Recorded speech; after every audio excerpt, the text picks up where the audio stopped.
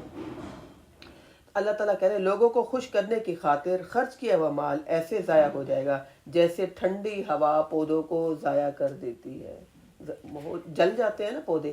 تو اللہ تعالیٰ کہہ رہے ہیں جنہوں نے لوگوں کو خوش کرنے کے لیے ریاکاری کی خاطر، دکھاوے کی خاطر مال خرچ کیا ہوگا، قیامت والے دن ان کا مال سب کا سب ختم ہو جائے گا۔ یہ اس لیے ہوگا کہ ان کی نیت ہی خراب تھی، اپنے آپ پر انہوں نے خود ظلم کیا۔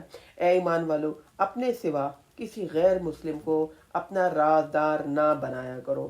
یا ایھا الذین آمنوا لا تتخذوا بطانۃ من دونکم، کسی بھی غیر مسلم کو اپنا رازدار مت بناؤ۔ جو تمہارے دین کے دشمن ہیں وہ تمہارے کیسے خیر خواہ ہو سکتے ہیں؟ ان کی پوری کوشش ہوتی ہے کہ جیسے وہ خود دین سے دور ہیں تمہیں بھی دین سے دور کر دیں، بلکہ اب تو وہ یہ کوشش کرتے ہیں کہ اسلام کے جو ہماری نسلیں گئی ہوئی ہوتی ان کے عقائد بھی کے بارے میں بھی ان کو ایسی مشکوک باتیں کر دیتے ہیں کہ وہ مشکوک ہو جاتے ہیں۔ جو اسلام قبول کر کے ہماری نسلیں یہاں سے جاتی ہیں، تو اللہ تعالیٰ کہہ رہے ہیں ایمان والو کسی بھی غیر مسلم کو اپنا رازدار نہ بناؤ۔ لا یعلونکم خبالا، نہیں وہ پہنچائیں گے مگر تمہیں نقصان ہی نقصان پہنچائیں گے، کسی بھی قسم کی خراب کرنے میں کوئی کسر وہ چھوڑیں گے نہیں۔ وہ تو چاہتے ہیں کہ تم ودوا ما عنتم، وہ چاہتے ہیں کہ تم بھی مصیبت اٹھاؤ، ان کی دشمنی ان کے زبانوں پر بے اختیار آ جاتی ہے۔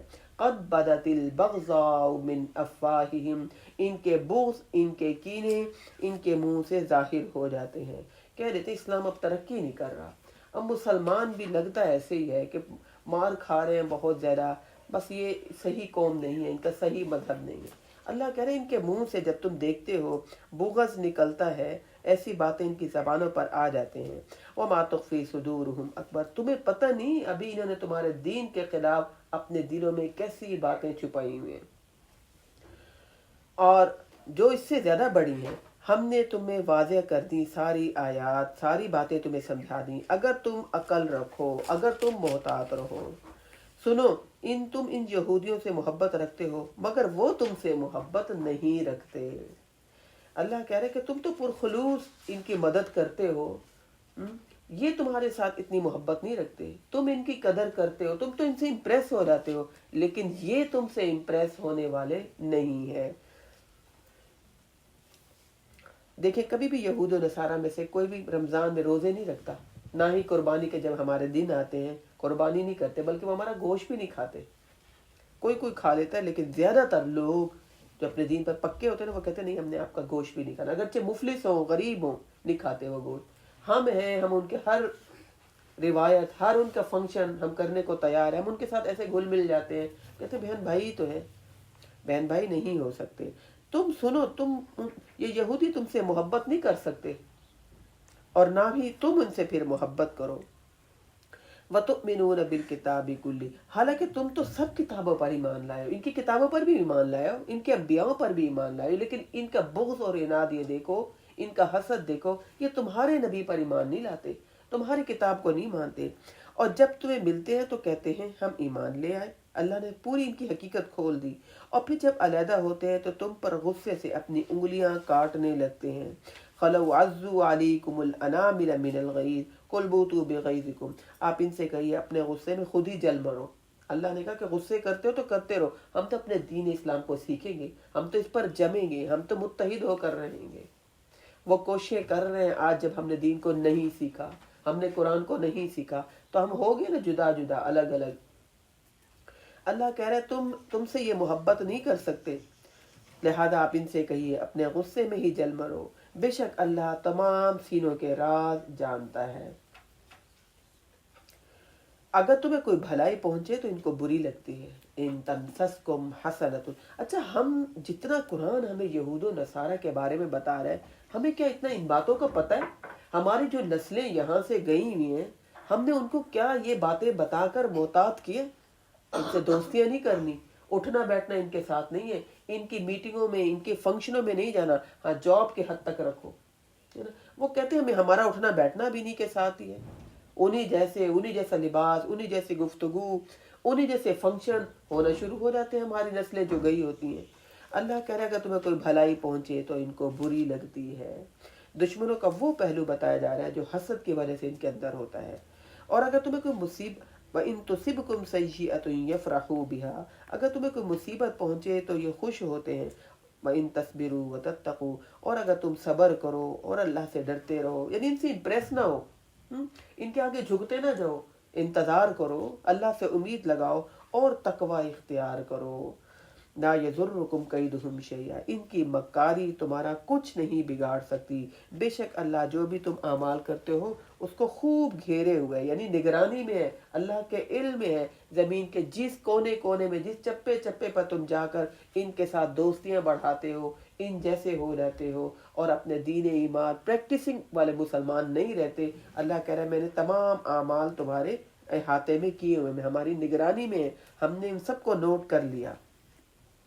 یہاں تک تو تھا یہود و نصارہ کا تذکرہ، ان کی گمراہیاں، ان کے محتاط، ان کے بغض، ان کے کینے، تو ہمیں محتاط کر دیا کہ تم نے ان سے بچنا ہے، ٹھیک ہے۔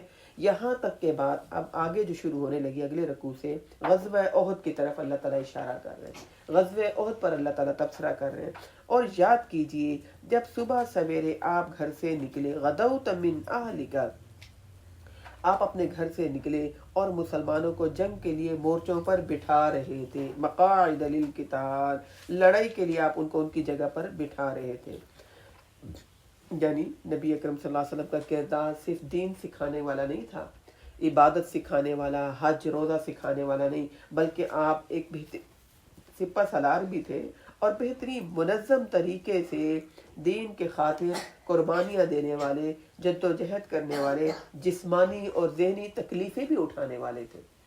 صبح سویرے گھر سے نکلے میدان میں اور سب کو لڑائی کرنے کے لیے مورچوں پر یعنی جگہوں پر بٹھا رہے تھے۔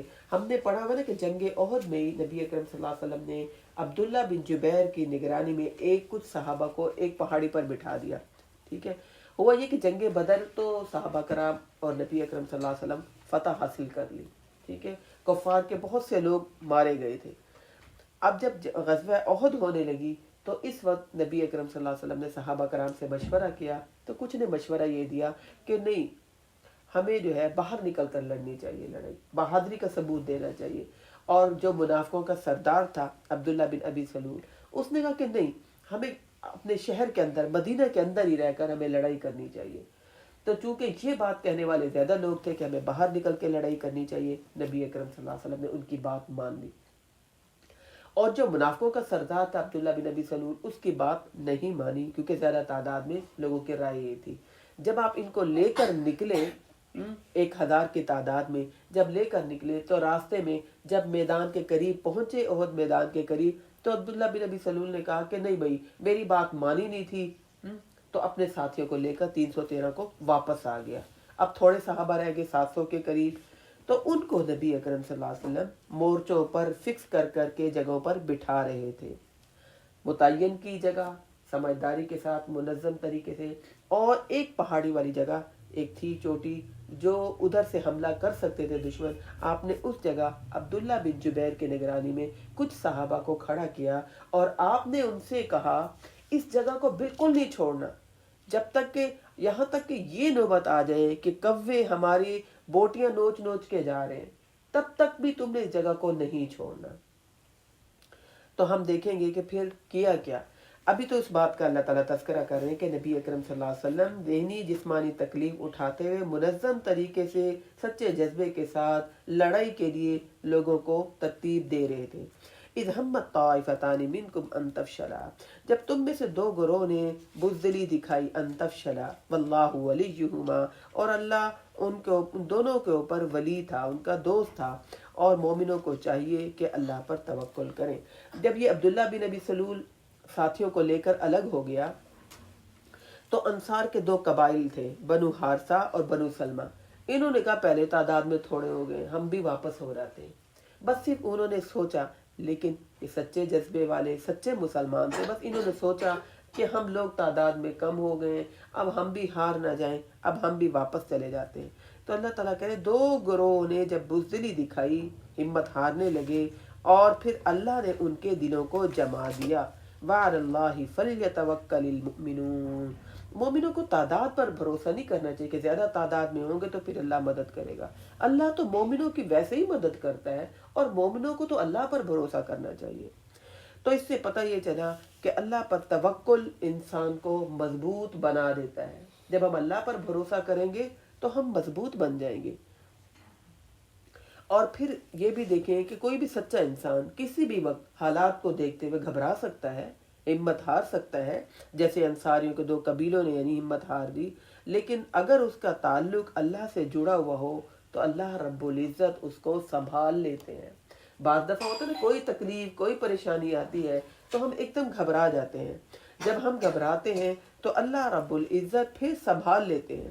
تو مسلمان ہوتے ہوئے ہمارے اندر کمزوریاں تو ہیں، لیکن کمزوریوں کے ہوتے ہوئے جب ہم اللہ رب العزت پر بھروسہ کرتے ہیں، اللہ کو بہترین سہارا بناتے ہیں، تو اللہ ہمیں سنبھال لیتے ہیں۔ دل ڈاما ڈول ہو رہا ہوتا ہے، پتہ نہیں بنے گا کیا، لیکن جب اللہ سے تعلق جوڑتے ہیں تو اللہ سنبھال لیتا ہے۔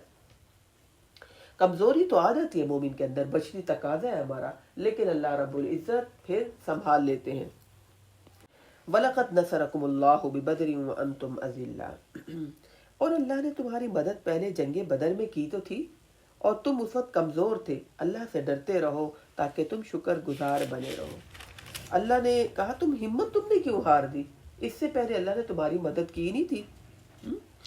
تو جب بھی دل پریشان ہونے لگے تو انسان اپنے پچھلے واقعات کو یاد کر لے، اس وقت بھی اللہ نے مدد کی تھی، اس وقت بھی اللہ نے بچا دیا تھا، اس وقت بھی اللہ رب العزت نے حالات بہتر کیے تھے۔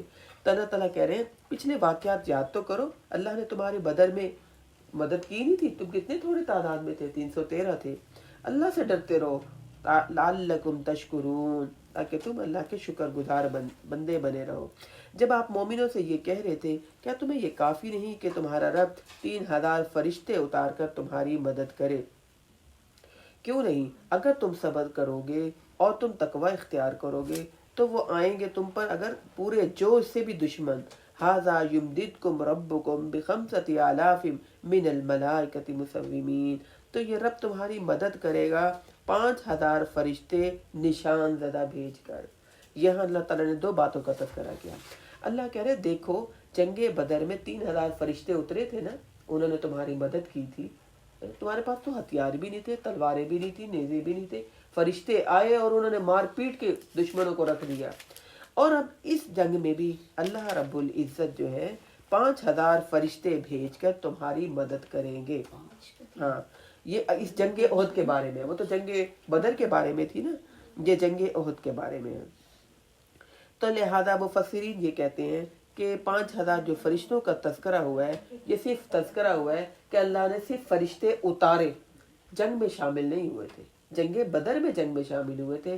یہاں پر اللہ تعالیٰ نے صرف کہا ہے کہ تمہارے اوپر اللہ 5000 فرشتے بھیج کر تمہاری مدد کرے گا۔ یہ کس لیے اللہ نے کہا؟ وَمَا جَعَلَهُ اللَّهُ إِلَّا بُشْرَىٰ لَكُمْ وَلِتَطْمَئِنَّ قُلُوبُكُمْ بِهِ، اور نہیں یہ بات اللہ نے تمہیں بتائی کہ تاکہ تم خوش ہو جاؤ، بشرا لکم ولتطمئن قلوبکم، اور تمہارے دل مطمئن ہو جائیں۔ کسی بھی کام کرنے کے لیے دل کا اطمینان بہت ضروری ہے۔ جب دل مطمئن نہ ہو تو انسان افراتفری میں صحیح کام کو بھی غلط کر دیتا ہے۔ دل مطمئن ہو کہ اللہ نے مدد کرنی ہے، تو لہذا فرشتوں کا اترنا اطمینان کے لیے تھا، ورنہ اللہ تو فرشتوں کے بغیر بھی مدد کر سکتا ہے، اللہ تو کن کہہ کے مدد کر سکتا ہے۔ یہ صرف فرشتوں کا اترنا، اللہ نے کہا تعداد کا بتانا صرف اس لیے کہ دل مطمئن ہو جائے، ورنہ ہوتا ہے نا بندہ کہتا ہے اتنے بندوں سے بات کر کے رکھی ہوئی ہم نے، اتنے لوگ تیار ہیں ہمارے، اسی وقت ہیلپ کریں گے، کام ہو جائے گا۔ اللہ فرشتوں کی تعداد بتائے بغیر بھی اللہ مدد کر سکتا ہے۔ یہ صرف اللہ تعالیٰ کہہ رہے ہیں تمہیں خوشخبری اس لیے دی تاکہ تمہارے دل مطمئن ہو جائیں۔ وَمَن نَّصْرُ إِلَّا مِنْ عِندِ اللَّهِ الْعَزِيزِ الْحَكِيمِ، اور مدد تو اللہ کی طرف سے ہی ہوتی ہے جو بڑا غالب اور خوب حکمت والا ہے۔ اللہ رب العزت وسائل سے زیادہ اس کو وسائل کی بھی ضرورت نہیں، وسائل کے بغیر بھی وسائل کو زیادہ کر دینا یا کم کر دینا یہ بھی اللہ کے لیے کچھ مشکل نہیں، اور وسائل کے بغیر بھی اللہ مدد کر سکتا ہے۔ لہذا ایک مومن شخص کو ہمیشہ امید کس پر لگانی ہے؟ اللہ رب العزت پر، وسائل پر نہیں کہ زیادہ سے زیادہ پیسہ ہو جائے، زیادہ سے زیادہ لوگ آ جائیں۔ اگر وہ اخلاص والے نہیں ہوئے، جیسے یہ منافقوں کا سردار 313 کو لے کر چلا گیا تھا، تو وہ کمزور ایمان والے چلے گئے تھے۔ تو اللہ تعالیٰ کہہ رہے ہیں اللہ غالب بھی ہے، خوب حکمت والا ہے۔ اللہ تعالیٰ یہ کرواتے کیوں اس طرح ہے کہ جنگ ہو، حق و باطل کے درمیان لڑائی ہو، کافر بھی کھڑے ہوں، مسلمان بھی کھڑے ہوں، اور مسلمانوں کی قربانیاں ہوں، ان کے دل ڈر رہے ہوں۔ لِيَقْطَعَ طَرَفًا مِّنَ الَّذِينَ كَفَرُوا، تاکہ اللہ کافروں کا ایک بازو کاٹ دے، اور او یکبتہم فینقلبوا خائبین، یا انہیں ایسا ذلیل کر دے کہ وہ ناکام ہو کر واپس چلے جائیں۔ یعنی جو انہیں اپنی طاقت پر غرور ہوتا ہے، حق اور باطل کے درمیان اللہ تعالیٰ یہ جنگ و جدال اس لیے کرواتے ہیں تاکہ ان کی قوت کم ہو اور وہ ناکام ہو کر واپس چلے جائیں۔ اے نبی، آپ کا اس بات پر کچھ بھی اختیار نہیں۔ ہوا یہ کہ یہ جو جنگ تھی اس میں 5000 فرشتے تو اترے جنگ احد میں نا، مسلمان جنگ جیت رہے تھے، ایسی بھگدڑ مچی کہ کچھ صحابہ پلٹ کے بالکل واپس جانے لگے، اور اس دوران نبی اکرم صلی اللہ علیہ وسلم کے اس جنگ میں دانت بھی شہید ہو گیا تھا، آپ گر گئے تھے، آپ بے ہوش ہو گئے، آپ کا خون بھی بہا تھا، ٹھیک ہے۔ تو جب آپ اٹھے تو آپ نے کہا کہ آپ کے سر پر بھی زخم آیا، آپ نے کہا وہ قوم کیسے فلاح پائے گی جس نے اپنے نبی کا خیال نہیں رکھا، جس نے جس کا نبی زخمی ہو جائے۔ آپ کے منہ سے یہ الفاظ نکلے جو کہ اللہ کو یہ بات پسند نہیں آئی۔ اللہ نے کہا لیس لک من الامر شیء او یتوب علیہم او یعذبہم فانہم ظالمون، کہا اللہ تعالیٰ نے آپ کا اس معاملے میں کچھ اختیار نہیں، او یتوب علیہم، اللہ ان کو معاف کر دے یا انہیں اللہ سزا دے، بے شک یہی لوگ ظالم تو ہے، ٹھیک ہے۔ ان کافروں نے بھی نبی اکرم صلی اللہ علیہ وسلم کے ساتھ جو زیادتی کی، تو نبی اکرم صلی اللہ علیہ وسلم نے کہا کہ یہ کیسے لوگ ہدایت پر آئیں گے، انہوں نے اپنے نبی کو پہچانا ہی نہیں، اپنے نبی کے ساتھ یہ سلوک کر دیا، خون بہ رہا ہے، دانت شہید ہو گیا، سر پھٹ گیا۔ تو اللہ کو پتا تھا کہ ان میں ایسے لوگ ہوں گے جو بعد میں اسلام قبول کر لیں گے۔ خالد بن ولید اس جنگ میں انہی کی وجہ سے کافروں نے جنگ جیت لی تھی۔ ہوا یہ کہ وہ جو درہ تھا جس کے اوپر نبی اکرم صلی اللہ علیہ وسلم نے عبداللہ بن جبیر سے کہا تھا اس جگہ کو نہیں چھوڑنا، تو جنگ مسلمان جو ہے جیت گئے تھے اور کفار ہار گئے تھے، واپس چلے گئے اور لوگ مال غنیمت سمیٹنے لگے۔ جب مال غنیمت سمیٹنے لگے تو عبداللہ بن جبیر کے ساتھی جو تھے انہوں نے کہا کہ اب جنگ تو ختم ہو گئی ہے، ہم بھی مال غنیمت نہ سمیٹیں۔ عبداللہ بن جبیر نے کہا کہ نہیں، اللہ کے رسول نے ہمیں منع کیا تھا، اس جگہ کو، وہی جگہ تھی کہ وہاں سے دشمن پھر دوبارہ واپس آ کر حملہ کر سکتے تھے۔ عبداللہ بن جبیر نے کہا کہ نہیں، اللہ کے رسول نے کہا تھا جب تک کہ تم دیکھو کہ کوے ہماری بوٹیاں نوچ کر جا رہے، یہ حالت ہو جائے، تب تم اترنا، ہماری مدد کو آنا۔ لیکن عبداللہ بن جبیر کی صحابیوں نے بات نہیں سنی، اور انہوں نے کہا کہ نہیں، اب جنگ ختم ہو گئی، اب ہم آتے ہیں اور مال غنیمت سمیٹتے ہیں۔ انہوں نے وہ درہ چھوڑا اور وہ واپس نیچے آ گئے، وہ بھی مال سمیٹنے لگے۔ کفار واپس جاتے جاتے حضرت خالد بن ولید کے ذہن میں آیا کہ بھئی ادھر سے دوبارہ حملہ کریں، وہ واپس وہاں سے آئے درے سے، اور مسلمان مال سمیٹ رہے تھے، انہوں نے آ کر پھر حملہ کیا، اور حملہ کرنے سے بہت سے صحابی شہید ہو گئے، اور نبی اکرم صلی اللہ علیہ وسلم کے دانت بھی شہید ہوئے، آپ کو اس سے تکلیف ہوئی۔ تو اللہ تعالیٰ کہہ رہے ہیں کہ بھئی ان میں سے بہت سے لوگ توبہ کریں گے، بہت سے لوگ اسلام قبول کریں گے، تو لیس لک من الامر شیء او یتوب علیہم، آپ ان کے بارے میں ایسے کوئی بات نہ کریں کہ کیسے ہدایت پائیں گے جنہوں نے اپنے نبی کا یہ حال کیا۔ اللہ یا تو ان کو معاف کر دے یا ان کو سزا دے، اللہ کی مرضی ہے۔ فإنہم ظالمون، بے شک یہ لوگ ظالم ہیں۔ وَلِلَّهِ مَا فِي السَّمَاوَاتِ وَمَا فِي الْأَرْضِ، جو کچھ آسمان و زمین میں ہے اللہ کا ہے، اللہ جسے چاہے معاف کر دے اور جسے چاہے عذاب دے۔ یعنی ہمارا ایمان ایسا ہونا چاہیے کہ اللہ سے بہت زیادہ ہمیں امید بھی ہونی چاہیے، اور اللہ سے ہمیں بہت زیادہ خوف بھی کھانا چاہیے، اور اللہ بڑا بخشنے والا، رحم کرنے والا ہے۔ یہاں تک جنگ احد کی بات کرنے کے بعد اب درمیان میں ہی اللہ تعالیٰ نے سود کی بات کی ہے. یا ایھا الذین آمنوا لا تأکلوا الربا اضعافا مضاعفا. اے ایمان والو، نہ تم کھاؤ سود کو دگنا چگنا کر کے، اور اللہ سے ڈرو تاکہ تم کامیاب ہو جاؤ. تو جنگ کے تذکرے کے درمیان میں ہی اللہ تعالیٰ نے سود کی بات کی، کیونکہ سود سے انسان کے اندر مال کی محبت آتی ہے. صحابہ کرام مال سمیٹنے لگ گئے تھے نا، تو اللہ تعالیٰ کہہ رہے ہیں سود ویسے درمیان میں سمجھانے کے لیے اللہ تعالیٰ نے یہ بات کی. سود سے انسان کے اندر مال کی محبت آتی ہے، اور اس کے علاوہ انسان خود غرض ہو جاتا ہے. جبکہ جنگ تو نام ہی اسی چیز کا ہے کہ قربانی دی جائے. جب اللہ کے رسول کہیں گے تو تبھی ہم مال لے سکتے ہیں، ورنہ نہیں لے سکتے. تو سود خور تو خود اللہ سے جنگ کر رہا ہوتا ہے، وہ جنگ میں کیسے کامیاب ہو سکتے ہیں. لہذا یہ جو سود والا معاملہ ہے، یہ تو انسان کو پیسوں کا اتنا حریص بنا دیتا ہے. لوگ مرتے ہیں مر جائیں، لوگ تنگ ہوتے ہیں ان کو پیسوں سے بس لالچ ہوتی ہے. لہذا یہ سود والا معاملہ جو ہے انسان کو کفر تک لے جاتا ہے.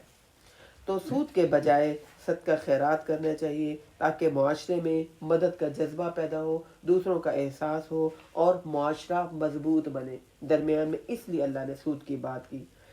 اللہ سے ڈرو، واتقوا النار التي اعدت للکافرین. آگ سے ڈرو، جہنم کی آگ سے ڈرو جو کہ کافروں کے لیے تیار کی گئی ہے. کیسے اس سے بچ سکتے ہو؟ اللہ کی اطاعت کرو اور اس کے رسول کی اطاعت کرو، تاکہ اللہ رب العزت کمی بیشی پر تم پر رحم کر دے. اور پھر اس کے بعد آگے اللہ تعالیٰ کرے وَسَارِعُوا إِلَى مَغْفِرَةٍ مِّن رَبِّكُمْ. دوڑو اس بخشش کی طرف، اپنے رب کی بخشش کی طرف، اور اس جنت کی طرف جس کی چوڑائی آسمان و زمین کے برابر ہے، اور وہ متقی لوگوں کے لیے تیار کی گئی ہے. جب بھی نیکی کی بات ہو تو اللہ تعالیٰ کہتے ہیں نا فَاسْتَبِقُوا الْخَيْرَاتِ، نیکی کے کاموں میں دوڑو، سبقت لے جاؤ. یہاں اللہ تعالیٰ کہہ رہے ہیں دوڑو، بھاگو، جلدی کرو اپنے رب کی بخشش کی طرف اور اس جنت کی طرف جس کی چوڑائی آسمان و زمین کے برابر ہے. یعنی اس میں سستی نہ کرو، غفلت نہ کرو، سارے مل کر دوڑو. جنت جو ہے ہی ایسی چیز کہ اس کو چھوڑا نہیں جا سکتا، اس کا انعام ہے ہی بہت زیادہ. تو لہذا ہم سوچیں کہ اللہ کہہ رہا ہے جنت کی طرف دوڑو. دوڑتا انسان کیسے ہے؟ دوڑنے میں ریس لگا رہے ہیں، پورا الرٹ ہو کے کھڑا ہو جاتا ہے، میں نے جیتنا ہے نا. مقابلے میں جب انسان آتا ہے جوتا بھی اتار دو، جوتے سے میرے سے بھاگا نہیں جاتا. یہ ہلکے پھلکے کپڑے پہن لو، جو چیز تنگ کرے انسان کہتا ہے یہ بھی اتار کے رکھ دو. تو اللہ کہہ رہا ہے یہ جو فضول کام ہے نا، جو تمہارے بنائے ہوئے ہیں، ان کو چھوڑنا پڑے گا اور جنت کی طرف دوڑنا پڑے گا. جیسے کہ دنیا میں تم ریس لگاتے ہو، دوڑتے ہو جیتنے کے لیے، سب چیزیں اتار کے رکھ دیتے ہو اور ہلکے پھلکے ہو جاتے ہو. تو جنت کی طرف بھی دوڑنا ہے. سب فضول قسم کے کام، ذمہ داریوں کو چھوڑنا ہوگا، تو اللہ کی بخشش کی طرف پھر دوڑنا ہوگا. لہذا اب ہم نے دیکھنا ہے کہ ہماری محنت دنیا کے لیے کتنی ہے اور جنت کے لیے کتنی ہے. یہ میں نے اور آپ نے، ہم سب نے خود دیکھنا ہے. دوڑو، بھاگو، سستی نہ کرو، غفلت نہ کرو. اچھا کر لیں گے، اچھا ہو جائے گا، اچھا دیکھ لیں گے، اتنا بھی کوئی لازمی نہیں ہے. عورتوں پہ تھوڑی فرض ہوتا ہے. اور دنیاوی معاملات میں ہم کہتے ہیں عورت سب سے آگے بڑی سمجھدار ہے. وَسَارِعُوا إِلَى مَغْفِرَةٍ مِّن رَبِّكُمْ. بڑی پیاری آیت ہے. تو اللہ تعالیٰ کہہ رہے ہیں دوڑو، بھاگو اس جنت کی طرف جو تمہارے رب کی طرف سے تمہیں بخشش دی جا رہی ہے، اور وہ اس جنت کی طرف جس کی چوڑائی آسمان اور زمین کے برابر ہے. چوڑی اتنی ہے تو لمبی کتنی ہوگی؟ اللہ کہہ رہے ہیں سب کے سب دوڑو، اس بات کی فکر نہ کرو پتہ نہیں جنت میں جگہ بھی ہوگی کہ نہیں ہوگی، ہماری بھی جگہ بنے گی کہ نہیں بنے گی. وہ ہے ہی اتنی بڑی کہ سب کے سب دوڑنے والے اس میں سما جائیں گے، ان کے درجات اللہ بلند کر دیں گے. تو لہذا ایمان کو بیچنا نہیں ہے. اعدت للمتقین، فتنوں سے بچنے کے لیے قرآن کے ساتھ جوڑنا ہے، اس کو سمجھنا ہے، اس پر عمل کرنا ہے. متقی لوگوں کے لیے اللہ نے یہ جنت تیار کی ہے. اور ان کی یعنی دوڑنے میں پھر کرنا کیا ہے؟ اللہ نے خود ہی کام بتا دیے. الذین ينفقون فی السراء والضراء. اس طرح دوڑنا ہے کہ وہ جو دوڑ رہے ہوتے ہیں وہ کام کون سے کرتے ہیں؟ وہ خرچ کرتے ہیں، خوشحالی میں بھی اور تندرستی میں بھی، ہر حال میں وہ اللہ کے راہ میں خرچ کرتے ہیں. اب یہ نہیں کہ جس کے پاس لاکھوں روپے ہیں تو وہ لاکھوں روپے اللہ کے راہ میں خرچ کرے، اور جس کے پاس نہیں ہے تو وہ کہے کہ میرے پاس اتنے پیسے نہیں ہیں. تھوڑے ہیں یا زیادہ ہیں؟ الذین ينفقون فی السراء، خوشحالی میں اور تنگی میں، ہر حال میں وہ اللہ کی راہ میں خرچ کرتے ہیں. جو خوشحالی میں بھی اور تنگ دستی میں بھی، یعنی بہت پیسہ نہیں ہے پھر بھی تھوڑا بہت بچا کر اللہ کے راہ میں خرچ کرتے ہیں. جو ہم نے شروع میں پڑھا نا، لن تنالوا البر حتى تنفقوا مما تحبون. پیسہ نہیں ہے، جسمانی خدمت تو کر سکتے ہیں اور قربانیاں تو دے سکتے ہیں، دل جوئی تو کر سکتے ہیں، اپنی زبان کے فتنے سے تو لوگوں کو بچا سکتے ہیں، دل نہ دکھائیں، ہے نا. یہی نا لوگوں سے کہتے رہے آپ کے پاس تو پیسہ ہے، آپ کو کیا فکر ہماری، ہے نا. اکثر لوگ ایسے کہہ رہے تھے آپ کو کیا فکر، آپ کے ہمارے معاملات جانے. تو اللہ تعالیٰ کہہ رہے ہیں وہ تنگ دستی میں اور خوشحالی میں اللہ کے راہ میں خرچ کرتے ہیں. کچھ بھی میں نے شروع میں بتایا نا کیا کیا ہم اللہ کے راہ میں خرچ کر سکتے ہیں. اور پھر اگلی بات اللہ نے بتائی کیا ہے، والکاظمین الغیظ، غصے کو پی جانے والے ہیں.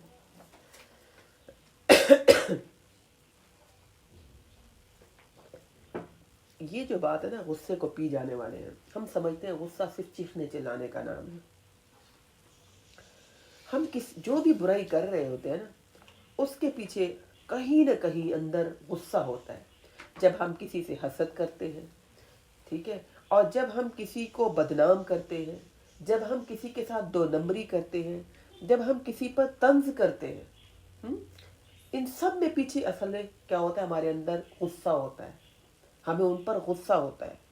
ہم اس غصے کو تو دبا جاتے ہیں، بدتمیزی نہیں کرتے، چیختے چلاتے نہیں ہیں، لیکن اس کے خلاف ہم نیگیٹو کام خود بھی کر رہے ہوتے ہیں اور دوسروں کو بتا بھی رہے ہوتے ہیں، معاشرے میں پھیلا بھی رہے ہوتے ہیں. ان سب کی وجہ کیا ہے، غصہ. ٹھیک ہے. تو اللہ تعالیٰ نے کہا کہ یہ لوگ خرچ بھی کرتے ہیں اور پھر اس کے علاوہ غصے کو پی جاتے ہیں. یعنی غصہ پی جانا اندرونی عمل ہے، اور پھر لوگوں کو معاف کر دینا، ٹھیک ہے، جتنا بھی چاہے ستائیں، یہ اندرونی عمل ہے. باہر کیا ہے، غصے کو پی جاتے ہیں. پہلی خوبی اللہ تعالیٰ نے ان کی بتائی کہ وہ غصہ نہیں کرتے. غصہ تو مجھے اور آپ کو، ہم سب کو آتا ہے، ایسی بات نہیں. کوئی شخص بھی یہ نہیں کہہ سکتا کہ مجھے غصہ نہیں آتا. یہ ایک جو ہے رویے کا نام ہے. مرضی کے خلاف کچھ بھی کام ہو ہمیں غصہ آ جاتا ہے، اپنے سے کمزور لوگوں پر، اپنے ملازموں پر، ٹھیک ہے، اپنے بہن بھائیوں پر، اپنے بچوں پر ہمیں غصہ آ جاتا ہے. تو یہ بہت بڑا یعنی بہت بری برائی ہے. اس میں انسان کو جب غصہ آتا ہے تو انسان اپنی نیکیوں کو بھی ضائع کر دیتا ہے، دوسروں کے ساتھ اچھے تعلقات کو بھی خراب کر دیتا ہے، دوسروں کی خوبیوں کو بھی تتر بتر کر کے انسان اڑا کے رکھ دیتا ہے. غصہ اتنی بری چیز ہے. تو نبی اکرم صلی اللہ علیہ وسلم نے فرمایا اگر غصہ آئے تو اعوذ باللہ پڑھ لیا کرو، ٹھیک ہے، اور پھر بھی غصہ دور نہ ہو تو پھر اس کے علاوہ کیا کرو، ٹھنڈا پانی پی لو. پھر بھی غصہ کم نہ ہو تو پھر کیا کرو، کھڑے ہو تو بیٹھ جاؤ. پھر بھی غصہ کم نہ ہو تو لیٹ جاؤ. اگر پھر بھی غصہ کم نہ ہو تو اس محفل کو چھوڑ دو، کہیں اور چلے جاؤ. کتنے طریقے ہمیں بتائے. پھر بھی غصہ کم نہ ہو تو نہا لو. پانی چونکہ آپ کے جسم کو ٹھنڈا کر دیتا ہے. اتنی ہمیں گر کی باتیں بتائیں، کیونکہ غصہ جو ہے نا بہت ساری برائیوں کی جڑ ہے. ابتدا غصے سے ہوتی ہے. کسی کو بدنام کر رہے ہیں، کسی کو برا بھلا کہہ رہے ہیں، ٹھیک ہے نا، کسی کی نیت پر شک کر رہے ہیں، ان سب ہے نا، ان سب باتوں کی بنیاد غصہ ہے نا. ہم کہتے ہیں میں تو نہیں چیختی چلاتی، مجھے تو غصہ نہیں آتا. جو نیگیٹو جتنے بھی رویے ہوتے ہیں ان سب باتوں کی بنیاد پیچھے غصہ ہوتا ہے. کسی نے مجھے ذلیل کیا اور میرے اندر وہ غصہ رہ گیا، اب میں کوشش کرتی رہتی ہوں مجھے اس کی کوئی برائی کا پتہ چلے. پھر ہم بدنام کرتے ہیں، اتنی بھی اچھی نہیں، اتنی بھی یوں نہیں، اتنے بھی یوں معاملہ نہیں. لہذا اللہ تعالیٰ نے ہمیں کہہ دیا کہ اگر جنت میں جانا ہے نا، جنت میں جانا ہے، جنت کی طرف دوڑنا ہے تو غصہ نہ کیا کرو. ٹھیک ہے. کہتے ہیں کہ مرد کی آنکھ جو ہے نا، یہ مرتے دم تک اس میں دم رہتا ہے، یہ تاڑتا رہتا ہے. مرد دیکھتا رہتا ہے عورتوں کو، اور عورت کی زبان، اس کا دم آخر میں نکلتا ہے. یعنی کمزور بھی ہو جائے، بوڑھی بھی ہو جائے، بیمار بھی ہو جائے، لیکن زبان چلتی رہتی ہے، چلتی رہتی ہے. تو عورتوں نے اپنی زبانوں کو سنبھالنا ہے.